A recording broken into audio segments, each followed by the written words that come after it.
গরম ভাতের সঙ্গে এই ভেটকি মাছের ভুনা হলে আর কি লাগবে, খুব দারুণ লাগবে, অন্য কিছু আইটেমেরও প্রয়োজনই হবে না। ভিডিওটা প্রথম থেকে শেষ পর্যন্ত দেখবেন। ভালো লাগলে অবশ্যই লাইক, ফলো, কমেন্ট, শেয়ার, নতুন বন্ধুরা হলে সাবস্ক্রাইব করবেন অবশ্যই। আর ফেসবুকেতে দেখলে এটা ফলো করে দেবেন। টেস্ট করে দেখছি, দারুণ হয়েছে। আপনারা একবার হলে এইভাবে ট্রাই করে দেখবেন।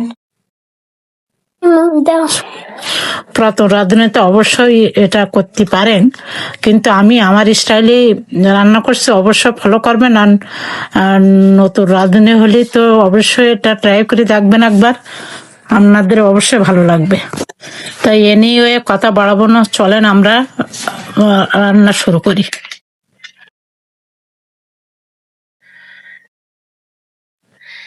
ভেটকি মাছে দিছি তেল, সরিষার তেল, হলুদ, লবণ, একটু শুকনো লঙ্কা দিয়ে আমি কিছুক্ষণ ম্যারিনেট করে রাখছিলাম। এখন আমি এটা ভেজে নিব।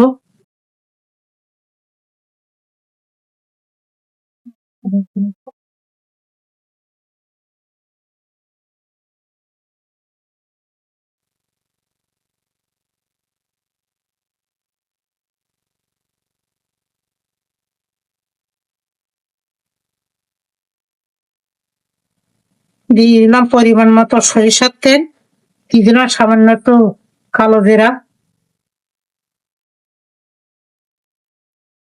দিয়ে দিলাম তেজপাতা, দিয়ে দিলাম পেঁয়াজ, রসুন, আদা পেস্ট,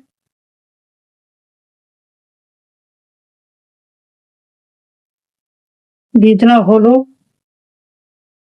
দিয়ে দিলাম লবণ, কয়েকটা এলাচ গুঁড়া, ধনের গুঁড়া,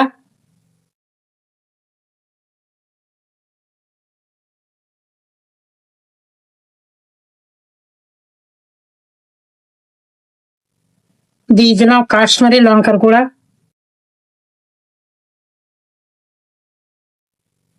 দিয়ে দিলাম খাবার একটু টমেটো পেস্ট, দিয়ে দিলাম আদা টমেটো পেস্ট। এটা আমি এখন ভালোভাবে কষাই নিব। মাছটা ভেজে নিচ্ছি।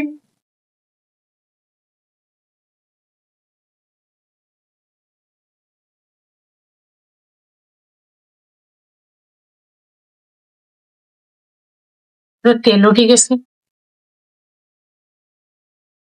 মশলাটা আমার প্রায় কষানো হয়ে গেছে।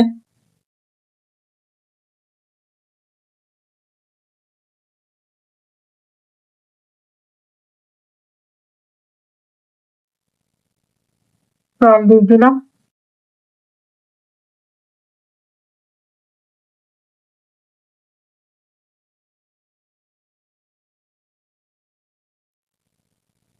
আর কাঁচামরিচ দিয়ে দিলাম।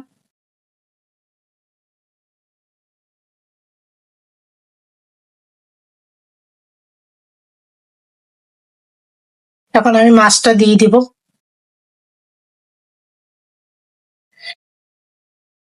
মাছটা ভেটকি মাছের ভুনা। তো বন্ধুরা, এই রান্নাটাও কিন্তু ইজি প্রসেস, তো খাইতে দারুণ লাগে। আপনারা একবার হলেও ট্রাই করে দেখবেন।